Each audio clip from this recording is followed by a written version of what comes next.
podcast is part of the Sports Social Podcast Network. The 1865 Match Report.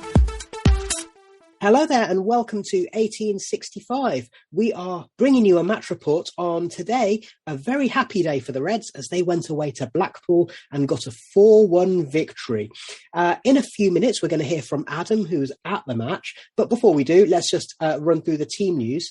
And there were a couple of changes into the first team, one of which was a surprise and one of which was maybe expected. So in goal, Brice Samba came in because Ethan Horvath had been away on international duty and had got back very late.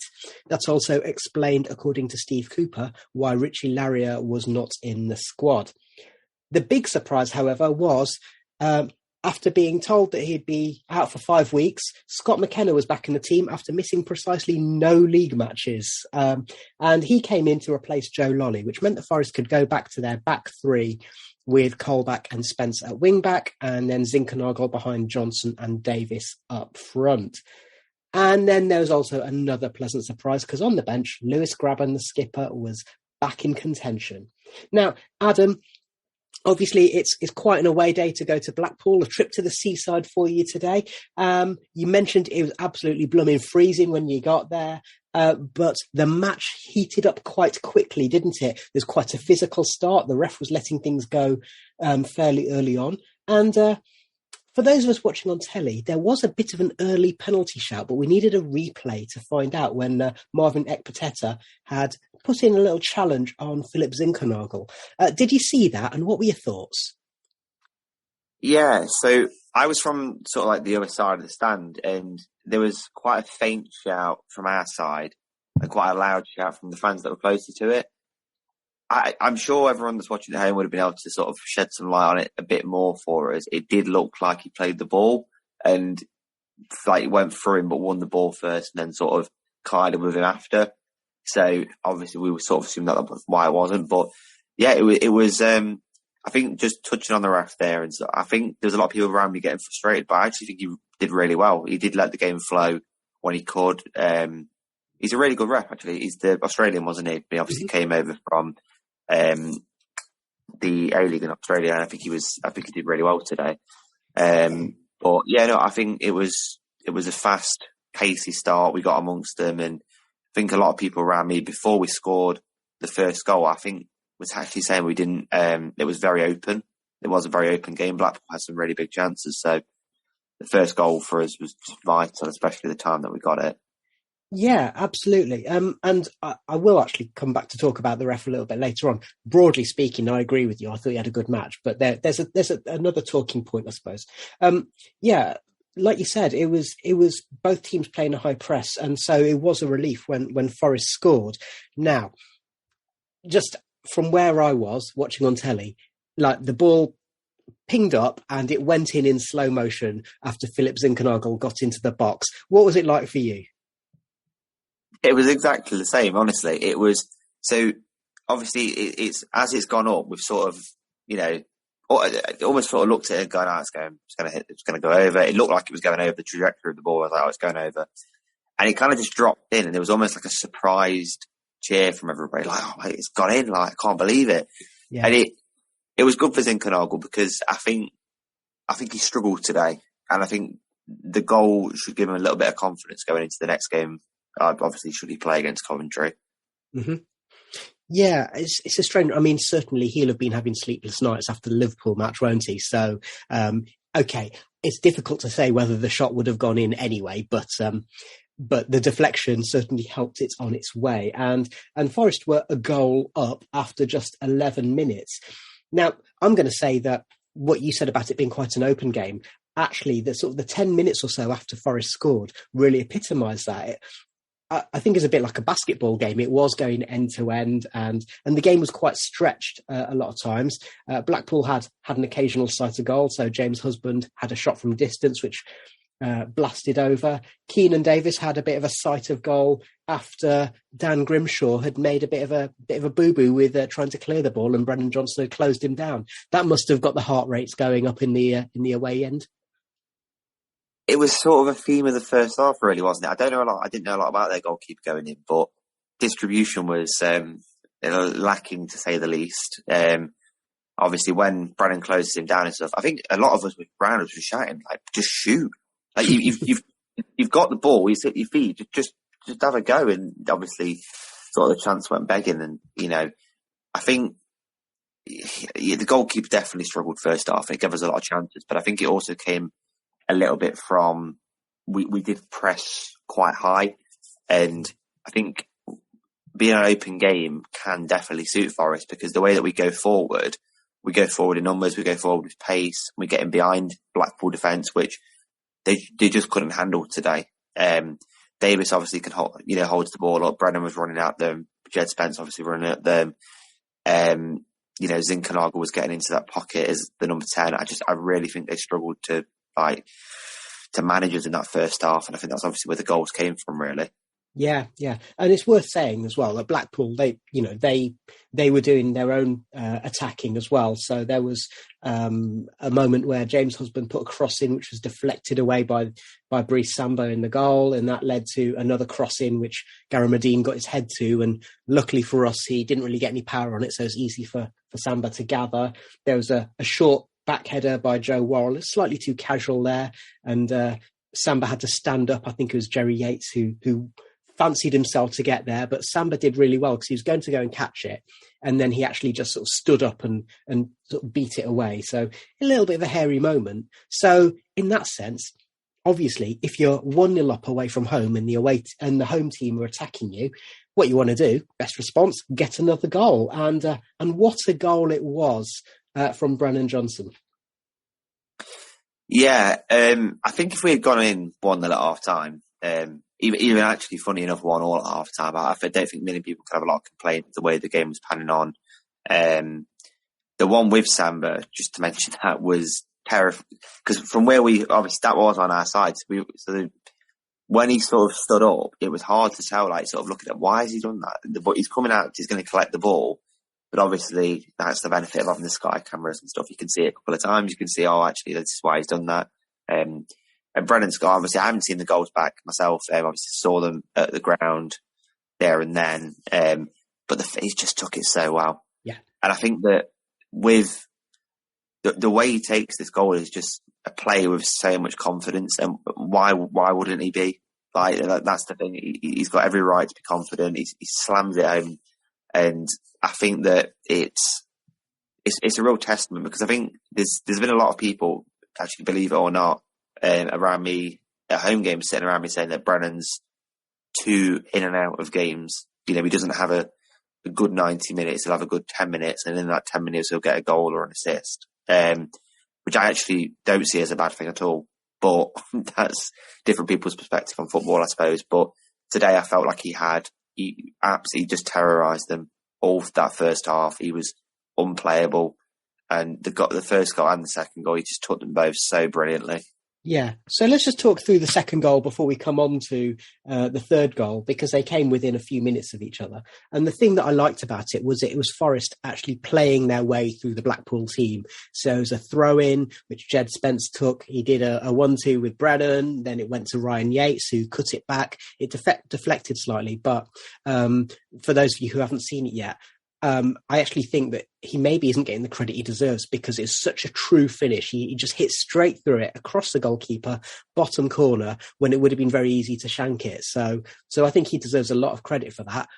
But people on the radio, in particular, Radio Nottingham, were going crazy about his second goal, which came from a mistake once again from that man Dan Grimshaw in goal. Yeah, and I think it's testament to Ryan Yates with that one as well, that it's nice to see him in that position. It's nice to see that him and Garner are both not afraid to go and help out with the attack, and he's on the byline pulling the ball back, which Ryan Yates of a couple of years ago would be, nosebleed territory for him. I think he'd struggle to be up there, so that was nice. But his next goal was outstanding. Obviously, the third goal for us, second goal for Brennan, it was such a good finish, and the way he gets it over and the keeper, and obviously, yeah, it's a mistake from him again, and he really did struggle in that first half. I think you could probably point to the fact that he was getting put under a lot of pressure. Sometimes, if I was a neutral watching that game, I would think defensively you need to stop giving him the ball back to him. He needs to start going back to his feet. He's obviously not confident. Maybe just kind of look for a different out ball, because every time he's going to kick that ball in that first half, it was nervy, it was unconvincing, and I think that obviously it did lead to the goal. But yeah, what a finish! And I think it's just, I don't think that you can question Brennan's finishing ability. I think even when he's having a bad game, even when he's not, he's a little bit in and out of a game, I think he takes his chances so well. It's very rare that you see him miss, a good chance, but he made this chance for himself, and it was just such a terrific goal. And I think I'm running out of words to describe Brennan Johnson, because he's just such a talented young man. Yeah, and I guess to just kind of portray the other side. So, as you mentioned, there's a few people who kind of said, well, Brennan looks a little bit off the boil. And personally, I thought he was a little bit knackered. So having gone away with Wales, I was a little bit concerned. He played most of the match the other night. But I think it seems to have rejuvenated him, giving him a bit of a lift, having that kind of maybe the change of scene and getting the confidence from playing for his country. And that thing you said about confident finishing, I guess the penalty miss at Sheffield United is the price to pay for the fact that he does things like the bit of magic when he received the ball from Grimshaw. So do you want to talk us through what you saw when Grimshaw made that dodgy kick? It was almost as if he was he was a shark circling around Grimshaw in the first half. It was, as a Forest fan, it was great to see, but he picks up. It's actually, I think, with something that's really underrated about the goal is actually the control. It's the way he controls that ball. He's coming in at pace and he controls it so well, and it shows obviously his technical ability and the way that he is on the ball as well. But yeah, it controls it, finishes it off beautifully and almost never in doubt either. And I think you mentioned it's a good point about him being looking a bit tired and stuff. He is 20 years old, and I think this is something that we maybe put unfair expectations on young players nowadays, where it's like, oh, but if you're old enough, you're good enough. And, that's completely true. But at 20 years old, he's got his strength, his conditioning, all that sort of stuff, where you're not going to be at the level of maybe a seasoned pro who's 27, 28, who's been there, done that, been a footballer for a longer period of time. So when you have a player that young, sometimes you might have to pull them out slightly, take them out of the limelight for a game, put them back in. But I don't think Steve Cooper's got the luxury of doing that with Johnson at the moment, because you can't take him out. He's just electric.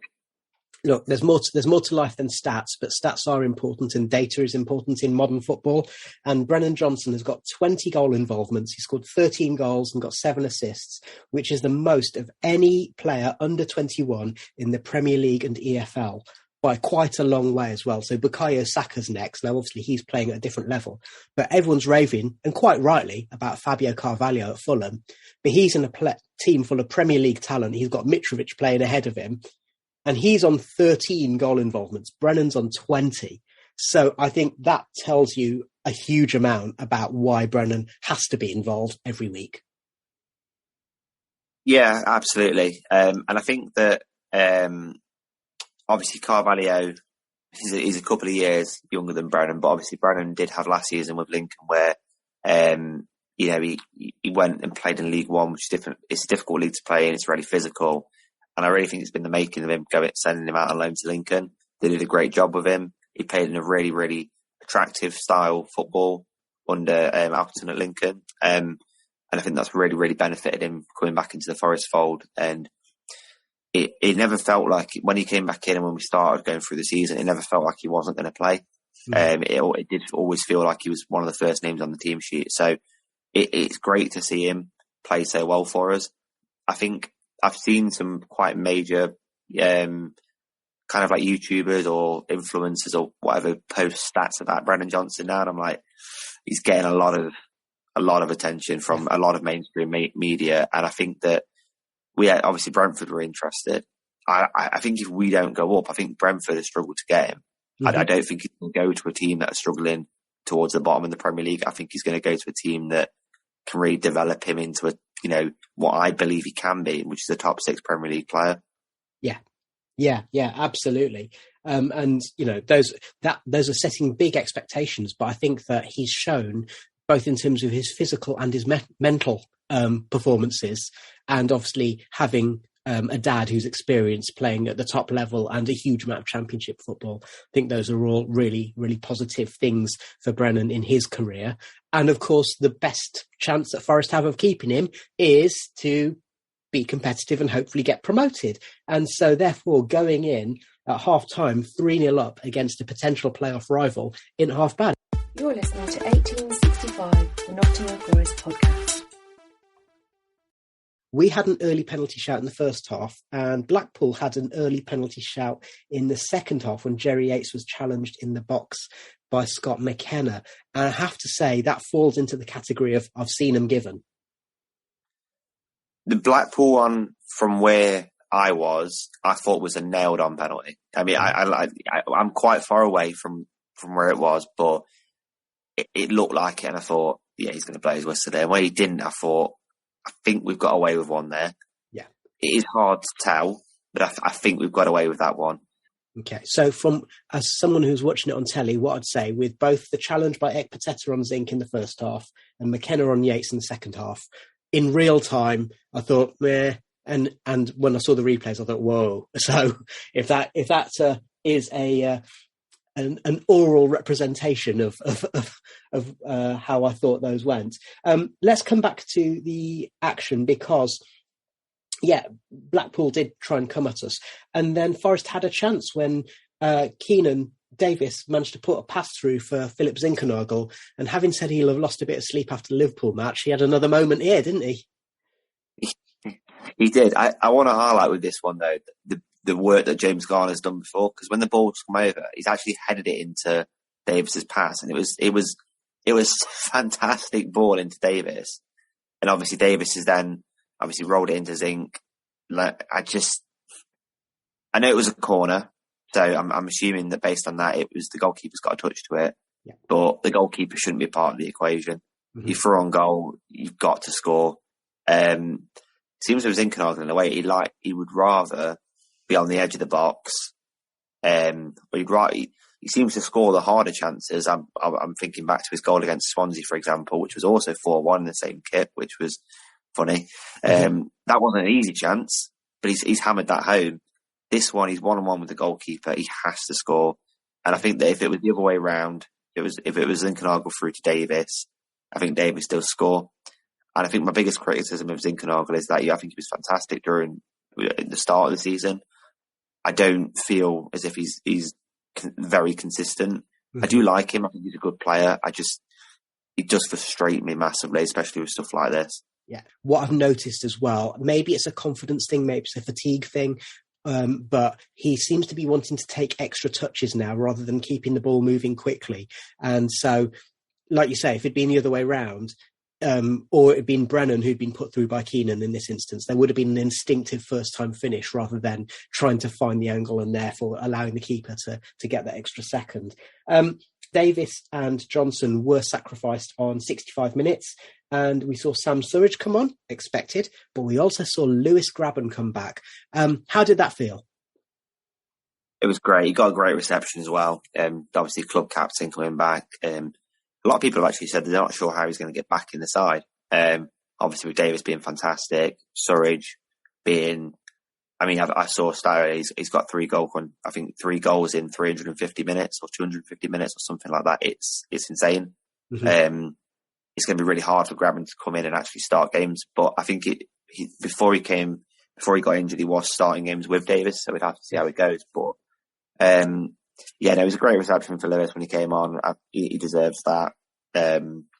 He's a model professional. He's been helping Keenan. Obviously, Keenan Davis saying in his interviews that Grabs has been helping him out a lot, and that's what he should be doing as a veteran of the club and the club captain. Is what he should be doing. And Surridge he just really, really excites me as a player. He's a grafter. He came on and he ran his socks off. I think he just gave them such a hard time, Blackpool, as well. He's hard to deal with because he's big, but he's also really quick. Yeah. He's a really hard player to deal with, and obviously we'll probably come on to his goal, but the way he took his goal was just a player that oozes confidence. Like it was a really good finish. Yeah, and not for the first time this season. We're saying, can you imagine if you're an opposition defender and you've been grappling with Keenan all this time, and then he goes off and you get another player on who's strong, quick, but also he's got an eye for a finish in a way that Keenan probably hasn't really. And yeah, let's talk about that goal, because there's an interception by Scotty McKenna. He had a little run out and then he played a through ball, which turned out to be just, I mean, the weight on it, how deliberate this was, I don't know, but the weight on it and the first touch by Surridge was outstanding, and the finish was nothing short of emphatic, was it?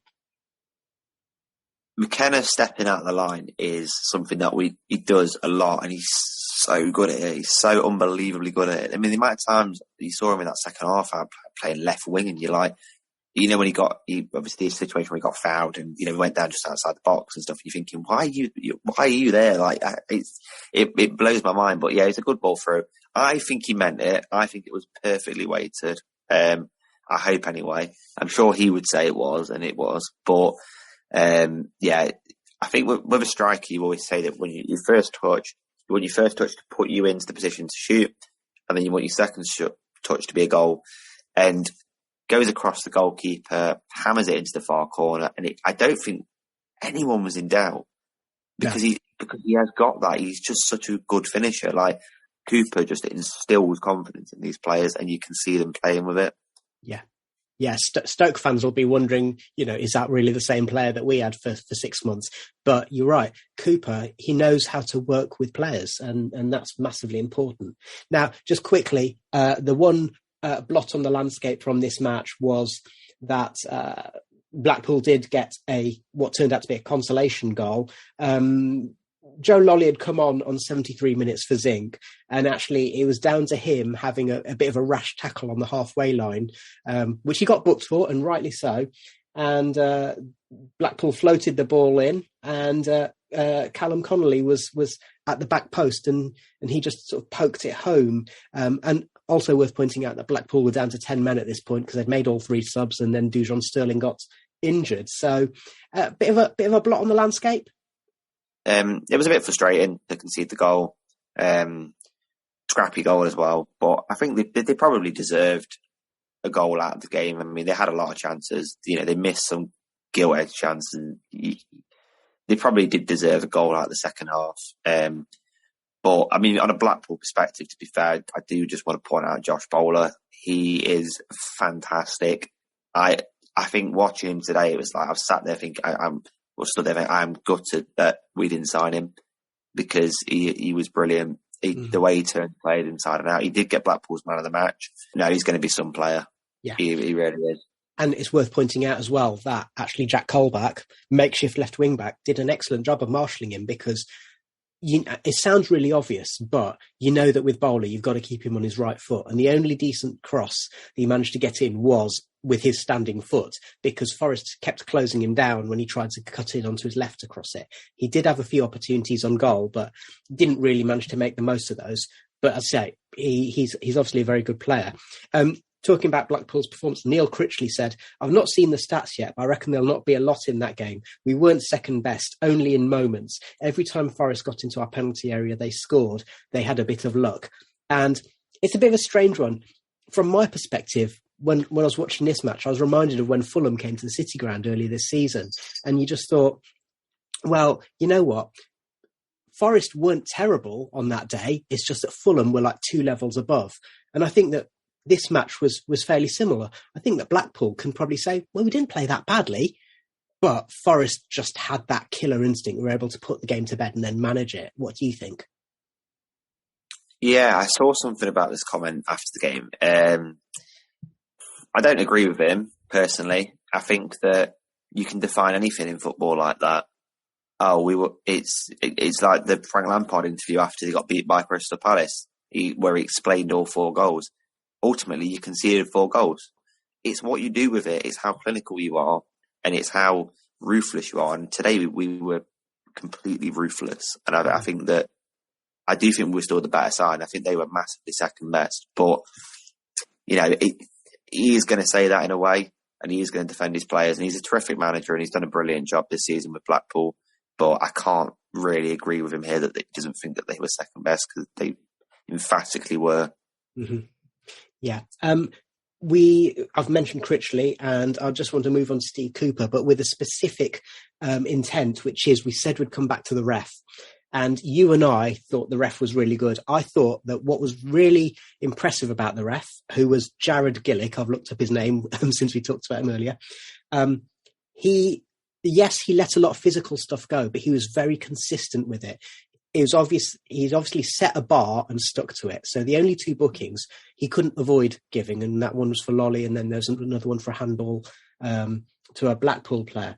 And I thought he was really, really consistent. He gave the benefit of the doubt on a lot of things, and I thought that was really positive. Steve Cooper did actually mention the ref in his interview with Radio Nottingham and said, I felt that their players were fouling our defenders most of the way through the first half. And that's an interesting one, because Scott McKenna is the other talking point, who came back when he wasn't supposed to be.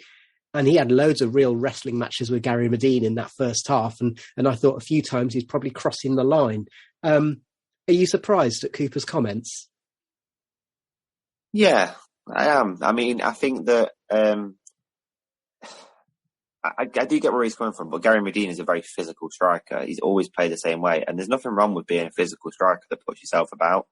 You know, against somebody like Scott McKenna, who, you know, is a big lad himself, against Joe Worrell, you know, against Toby, and, you know, the big centre half. So I don't know what you'd expect Gary Medine to do. He's obviously going to back in. He's obviously going to put himself about, and it doesn't surprise me that that's the way he played. I don't overly think that our defenders are being fouled more, not to the point where I've noticed it and thought they're really fouling our defenders. They did push high a few times, and they may have, you know, clipped the defenders, like whatever. But I think as Gary Medine just putting himself about, I mean, that's expected of him. But Scott McKenna, and this probably comes on to a wider point, that I know that Cooper is doing this on purpose. I think he does it. He definitely does it. He must be doing it on purpose. This player's going to be out for 6 weeks. 2 weeks later, he's back. Okay. It's a good way of, I suppose with Graven, it was actually quite a while, but I suppose it's a good way of that team planning for something else, because Blackpool today probably planned for a back 4 in the same way that we put the team out today on the Twitter page, and it was a back 4, because a back 4 is probably what we thought, and that's what we were talking about in the pub before the game. And then, surprise, McKenna's back, it's a back 3, and instantly that brings you confidence. Yeah. The mood really changes when you've got you've got that balance in the back 3, and as I commented when I put our predicted team out there, one of the things is that actually I've got every confidence in the back 4 as they played so well against Liverpool. However, on the other hand, Forest 3-4-1-2 as they usually play just seems to get the best out of the team, and Cooper knows what he's doing. Just very briefly, you'd mentioned Toby Figueiredo. I want to give him a shout out because I thought he was also excellent today. I'm just going to say a little bit about the table. The victory took us briefly up to 5th in the table. As of the 3:00 kickoffs, we're now down to 7th. We're on 61 points with 37 matches played. If we win those games in hand, then that would take us to 3rd. But I mean, what's important there, Adam, is not necessarily that if we win those games. I think what's important about today's game is it was a statement victory. What would you think? We said that after the game, walking out the ground, that Blackpool, they do well at home. They're not fighting relegation at one point. And the reason Josh Bowler stayed with them is because they were looking like they were going to push for the playoffs. So to go there and to do that to them, I think shows how good of a side we are. On Sky Sports and the early kickoff, every team around the country watching it pre-match before they go to their game at 3:00, probably thinking, well, we don't want to play them in the playoffs. Like, we shouldn't look at the table too much at the moment. It's very frustrating as a football fan in probably any division at the moment with these games in hand, because you're trying to work it out in your head. You're like, well, if we do this, if we do this, if we do this. Whereas normally, where you are in the table is just where you are in the table. You might have 1 game in hand, but you don't have 3 games in hand or 2 games in hand. But come the end of the season, we'll be in the top 6. And I actually would confidently say I think we'll be 3rd. Mm. And what's interesting there, I completely agree, is that positions in the league table probably not so important. But what might be crucial is that points per game ratio. And as you pointed out in our WhatsApp group, since Steve Cooper's taken over, 2 points per game, which is just incredible, isn't it? It is, and hindsight is a wonderful thing, but I don't know about you, but I do sit there sometimes thinking to myself, if Steve Cooper came in at the start of the season, we'd be fighting for the top two. A couple of games earlier, then Cooper comes in and revolutionises for everything. But I don't think any of us expected it to this level anyway. Mm. And not for the first time this season, we're using the phrase the Steve Cooper revolution. So we'll leave it at that for today. We'll be back with a match report after the game against Coventry. I want to say thank you very much for Adam for basically getting online as soon as he got back in from an arduous journey back from the seaside. And thank you to you also, listener.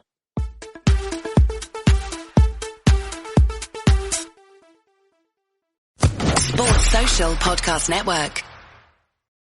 From weddings to work functions to weekends out on the town, it's always the right time to dress to impress. Step out in style this season with Indochino.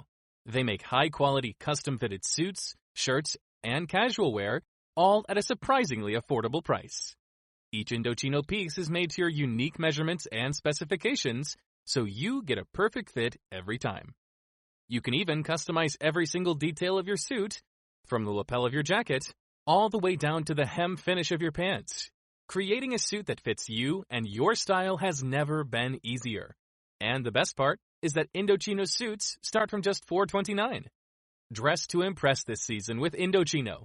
Right now, get $50 off any purchase of $3.99 or more by using promo code IMPRESS at Indochino.com. That's $50 off a purchase of $3.99 or more at Indochino.com, promo code IMPRESS.